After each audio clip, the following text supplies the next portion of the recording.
Hey guys! So I'm really excited to get started on showing you the 4-strand braid. So I just have some paracord here in 4 different colors, and I just did a little overhand knot up here just to hold them all together, and I'll show you guys how to finish this top in a crown knot, but we'll do that a bit later. Anyhow, I just took some masking tape. I think you can use just about any tape just to fasten it to the table.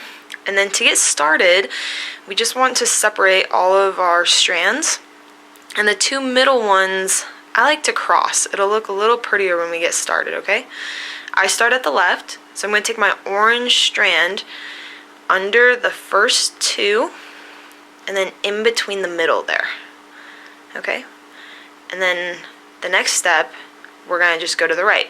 So I'm going to take my camo strand, I'm going to go behind these 2 right here and then down in between them, and we just keep doing that over and over all the way to the end.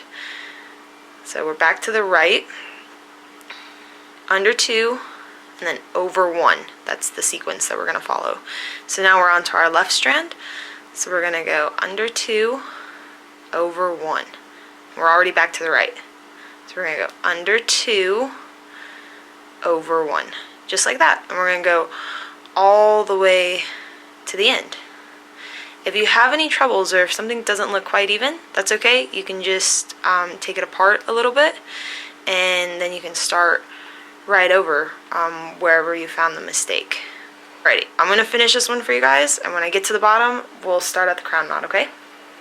So now that I've finished braiding here and we're at our end, I'm going to show you guys how to do our finishing knots. So what's easy is go ahead and just let these guys fall. We want them in 4 different directions, okay? And then what we're going to do, we're going to take each strand over the other, and it's going to look kind of like a square knot at the end.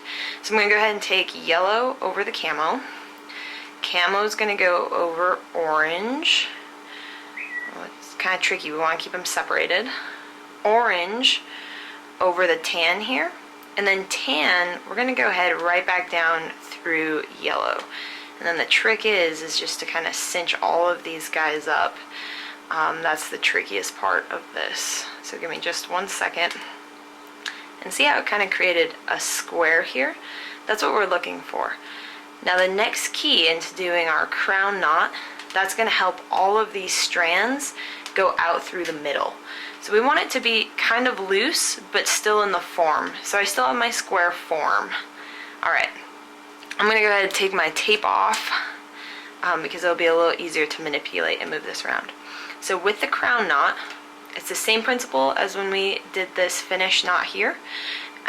Instead, what we're going to do though, we're going to go ahead and go around each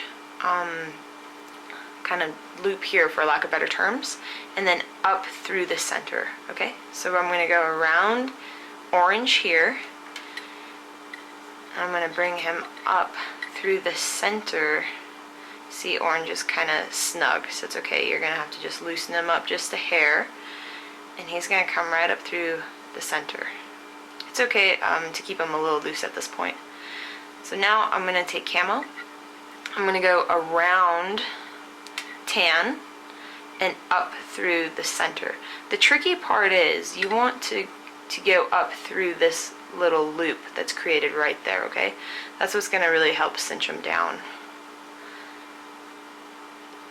So I'm going to just bring him up through the center just like that.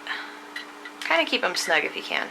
Okay, now, and I just keep going to the next strand as I rotate the braid around, okay? So next is orange. We're going to go around yellow. Remember though, now that we have more strands going up through the center, we want to go up behind, underneath all of these guys here, okay? That's going to be really important to make the knot uniform. Okay, so the next guy here is tan. Since everyone else is already up, we're just going to go right around camo, and we're going to go up and under yellow, if that makes sense. And so you want to go through both of them here, because if not, it won't be quite as uniform. And that's okay if it's not, no worries. So now that is our crown knot. It's a little loose right now, which is okay. So what I'm going to do, I'm going to just pick a color. So I'm going to start with orange, excuse me. So I'm going to start with orange and make sure he's snug there. And I'm just going to follow him around all the way till the end. Then I'm just going to go to the next strand and just make sure he's snug. I'm kind of holding all of the strands kind of snug as I go. I'm kind of pinching and pulling them just to make sure they get snug. Now it's yellow's turn, so I'm going to hold with my left thumb, keep him tight there until I can pull him snug there right at the bottom. Okay, now we're going to go ahead on to camo. We're just going to bring him down, make sure he's snug. There you go, and then off the top. Don't be afraid, feel free to kind of pinch him and move him around. If you see a loose strand, go ahead and pull him tight. Alrighty, there we go. That's how we finish it. You're welcome to either cut the ends off if you want, leave them long, or whatnot. So anyhow, this is the end. Like I said, that's a crown knot, and then we can also do a crown knot up here to finish it and make sure none of the strands come undone or loose. I'm so excited and I can't wait to hear how you guys do.